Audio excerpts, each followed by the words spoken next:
Salut, c'est Valérie. Je suis très content que vous soyez à nouveau connectés sur notre chaîne. J'espère que vous allez très bien. J'espère que votre carême se passe très bien pour ceux qui sont en carême. J'espère pour les autres qui, pour une raison ou une autre, n'ont pas pu faire le carême ou ne font pas le carême cette année. Je souhaite en fait les motiver à cheminer vers la Pâque. Voilà, ils peuvent se préparer pour la semaine pascale. C'est aussi une possibilité de rattraper sa Pâque. Si on n'a pas pu commencer depuis le mercredi des centres, on peut se réserver en fait la semaine pascale pour cheminer vers la Pâque. Bon, aujourd'hui, nous allons traiter d'un nouveau thème dans le cadre de notre série de carême. Après la prière, le pardon et l'aumône, aujourd'hui, nous allons parler du partage. J'espère que cette vidéo va vous plaire et si c'est le cas, n'hésitez pas de liker, de partager et voilà, de vous abonner à la chaîne pour recevoir automatiquement des notifications quand de nouvelles vidéos sont postées, tout simplement. Bon, voilà, c'est quoi le partage? Le partage, en fait, c'est un thème très complémentaire au thème que nous avons fait la semaine passée, qui était l'aumône. Et oui, en parlant de l'aumône, on a parlé de l'aide matérielle, voilà, que les chrétiens doivent apporter aux pauvres. Oui, c'est une obligation.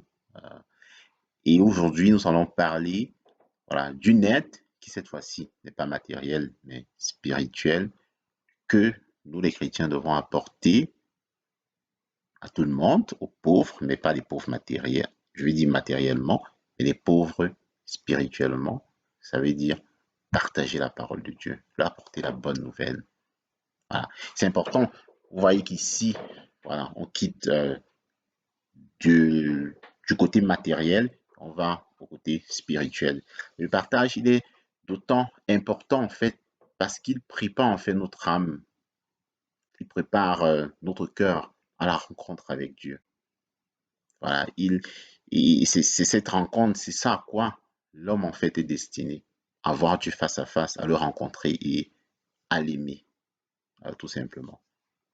Et, euh, et c'est important justement quand nous, euh, voilà, nous allons vers les autres qui peuvent être pauvres matériellement, de penser aussi, voilà, à cet aspect-là, de leur apporter la bonne nouvelle. Et nous pouvons aussi aller vers des personnes qui matériellement, voilà, sont nantis, n'ont pas de problème et dire, bon, ici, on remarque un certain manquement au niveau de la spiritualité, au niveau voilà, de la foi en Dieu, et nous pouvons leur apporter la bonne nouvelle. C'est vraiment un aspect très important sur lequel nous, les chrétiens aussi, on devrait se pencher, parce que c'est une obligation, tout simplement. Et voilà, ça veut dire, en fait, là, je suis en train de parler de l'évangélisation, voilà, parce qu'on parle apporter la bonne nouvelle, partager la parole de Dieu. On parle forcément d'évangélisation. Et Jésus lui-même nous le dit hein, dans Matthieu 4,4, l'homme ne se nourrira pas seulement de pain, mais de toute parole qui sort de la bouche de Dieu. Voilà, ça veut dire, on ne peut pas séparer, on ne peut pas séparer la nourriture du corps à la nourriture spirituelle. Voilà. C'est quelque chose c'est deux choses en fait qui sont liées, qui sont importants pour l'épanouissement de l'homme. Voilà. Et par rapport à ça, il y a quelque chose que j'aimerais partager avec vous. Et je ne sais pas ce que vous en pensez. Il s'agit de l'évangélisation. C'est quoi l'évangélisation, tout simplement? Parce que, bon, je pose la question différemment. Est-ce qu'il y a une différence entre évangélisation et conversion? Voilà. Parce que je dis qu'on parle souvent d'évangélisation, très souvent on pense aussi forcément à la conversion, elle doit aboutir à une conversion. Voilà. Si l'évangélisation n'aboutit pas à une conversion, il y a quelque chose qui flotte, quoi. Bon. Moi, je vois les choses différemment. Je ne sais pas ce que vous en pensez. Moi, je pense que l'évangélisation, c'est apporter la bonne nouvelle, voilà, aux autres. Et voilà, et c'est à ce niveau que nous faisons en fait, voilà, notre part d'une certaine manière. Voilà. Le reste, ça veut dire la conversion, c'est quelque chose qui relève de Dieu. Voilà, c'est la part de Dieu, parce que Jésus nous-même nous dit, voilà, nul ne peut venir à lui s'il n'est pas appelé par le Père. Voilà, ça veut dire, je pense que nous, on apporte la bonne nouvelle et c'est Dieu qui opère la conversion, tout simplement. Et il y a aussi Jésus, voilà, qui, en envoyant ses disciples évangéliser en mission, il a dit clairement dans Matthieu 10, verset 14, si vous arrivez dans une maison ou dans une ville où les gens ne veulent pas vous recevoir ni écouter votre parole, dans ce cas, tournez-vous et partez à la sortie de cette maison, de cette ville, enlevez la poussière sur vos pieds, tout simplement. Et voilà, il ne leur dit pas ici, vous devez insister, vous devez trouver des stratagèmes pour apporter la bonne nouvelle, pour convertir ces personnes. Non, c'est vraiment quelque chose où nous, les disciples de Jésus, nous les chrétiens, nous n'avons pas une obligation de résultat. Nous avons une obligation d'effort. Et l'effort, dans ce cas, c'est apporter la bonne nouvelle. C'est ce que nous devons faire, tout simplement. Les obligations, je veux dire les résultats, ne nous incombent pas.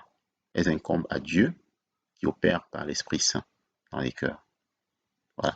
Moi, je pense que, je ne sais pas ce que vous en pensez à nouveau, hein. N'oubliez pas de commenter la vidéo, de me dire ce que vous pensez à ce sujet. Et voilà, peut-être on pourra à partir de là organiser aussi des lives. Voilà.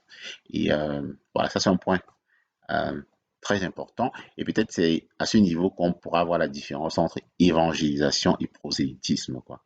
Voilà, parce que le prosélytisme va clairement dans la direction, voilà, de convertir les gens, en fait, d'avoir, que les gens, en fait, adhèrent, voilà, à la religion, ou du moins deviennent membres de notre communauté, tout simplement, quoi. Et aujourd'hui même, il y a des phénomènes qu'on observe dans beaucoup de communautés où on voit un certain taux de conversion voilà, très croissant, très grand et grandissant.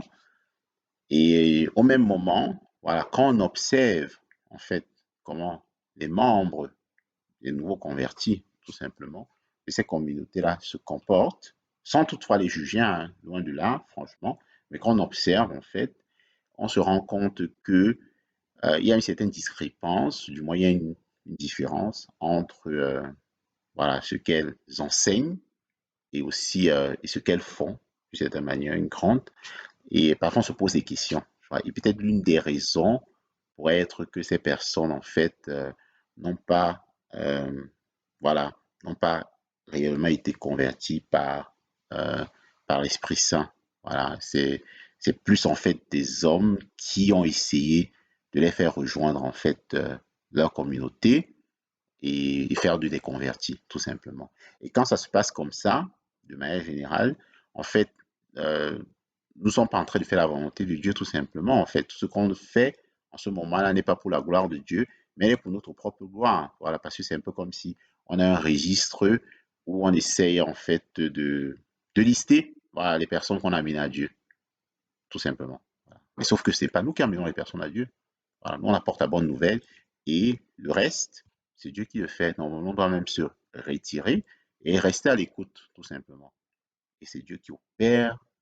Voilà, le reste, ça peut prendre plusieurs années, hein. Voilà, c'est un aspect très important que je voulais partager avec vous. Et voilà. Bon, voilà, pour revenir sur le partage, l'apport de la bonne nouvelle, c'est vraiment très important et ce n'est pas à dissocier, voilà, comme je l'ai dit dès le début, à la nourriture en fait pour le corps. Voilà, c'est un peu comme notre relation avec Dieu. Notre relation avec Dieu, faire la volonté de Dieu, aimer Dieu, ce n'est pas quelque chose que nous pouvons dissocier de notre relation avec autrui, de l'amour que nous devons avoir pour autrui, quoi. C'est pas dissociable. C'est comme amour aussi est vérité, quoi. Voilà, ce sont des choses qui ne sont pas dissociables, qui sont complémentaires, qui vont ensemble. Voilà, et on a juste besoin de regarder la vie de Jésus pour comprendre. Jésus, c'est notre maître et c'est l'exemple absolu de cela.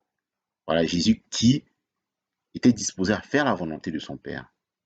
Alors, qu'importe ce que Dieu lui a demandé, qu'importe ce que son Père lui a demandé, Jésus qui était, qui est vrai homme et vrai Dieu, voilà, qu'importe ce que son Père lui a demandé, il était disposé à le faire.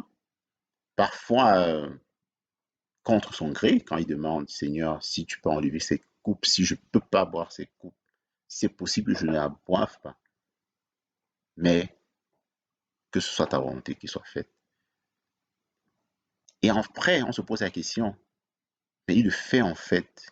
Quels sont les bénéficiaires en fait du fait qu'il fasse qu'il accepte de faire ce sacrifice? Finalement, c'est qui? C'est nous.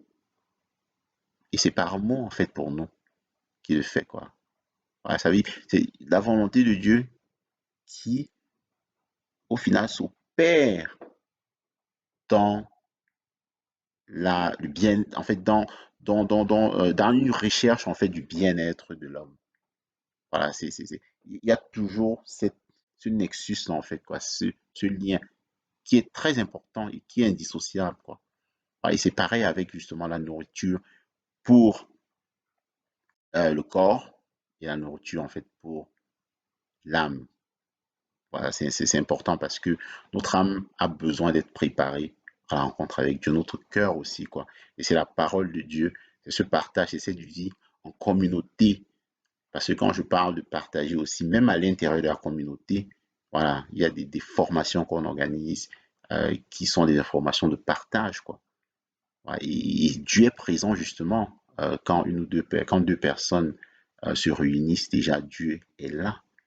Voilà, et c'est important justement de partager, c'est important pour notre âme et pour nous préparer à des moments difficiles parce que ça fait aussi partie de la vie. Comme nous rencontrons des difficultés, euh, je peux dire physiques d'une certaine manière, dans notre vie professionnelle, notre vie familiale, euh, nous avons aussi des difficultés que nous rencontrons dans notre vie spirituelle et aussi ce lien-là. Parfois, ce sont des difficultés dans notre vie professionnelle, ça veut dire extra-spirituelle, qui impactent sur notre vie spirituelle tout simplement parce que quand on subit par exemple un malheur, parfois on peut se rapprocher de Dieu ou parfois on peut s'éloigner de Dieu, tout simplement, quoi. Et c'est important justement cette nourriture spirituelle. Pourquoi? Parce qu'elle nous prépare, elle sème en fait l'espérance dans nos cœurs, cette espérance en fait qui est très important en fait, quoi, durant ces moments difficiles, quoi, ces moments où nous avons une sorte de nuit d'essence, quoi. Elle est vraiment importante, quoi. On ne sent plus la présence de Dieu, on a des doutes, quoi. C'est important que cette espérance reste dans nos cœurs, quoi. Voilà. Et c'est dans ce sillage aussi que Saint Paul dit, par exemple, que euh, en fait, la Pâque, c'est notre espérance, en fait, quoi. Si on nous enlève la Pâque, si Jésus n'est pas ressuscité, ce que notre foi est vaine, tout simplement. Voilà, ça veut dire que c'est important d'avoir toujours cette espérance dans notre cœur et la parole de Dieu, elle contribue aussi à, à semer en fait cette espérance, quoi. Voilà. Et oui, bon, je pense que en gros, c'est ce que j'aimerais, du moins que j'avais prévu en fait de partager avec vous. Et j'espère que vous avez aimé la vidéo. Et n'oubliez pas de la liker, de la partager et aussi de vous abonner tout simplement au canal.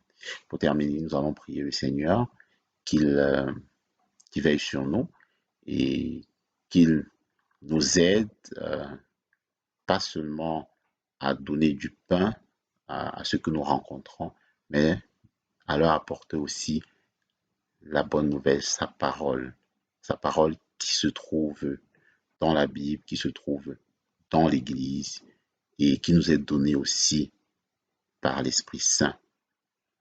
Que cela soit quelque chose qui nous intéresse Et qu'en le faisant, nous ayons suffisamment de chasteté. Ça veut dire que nous sachions nous ajuster à ceux à qui nous apportons cette parole.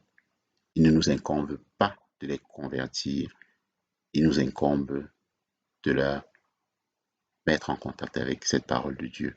Que le Seigneur nous aide réellement à nous comporter ainsi et qu'il nous protège, qu'il nous garde et qu'il nous remplit de son amour durant toute cette période de carême et bien au-delà. Amen. Allez, portez-vous bien et très bon dimanche et à la prochaine vidéo. J'attends vos commentaires. Bye bye.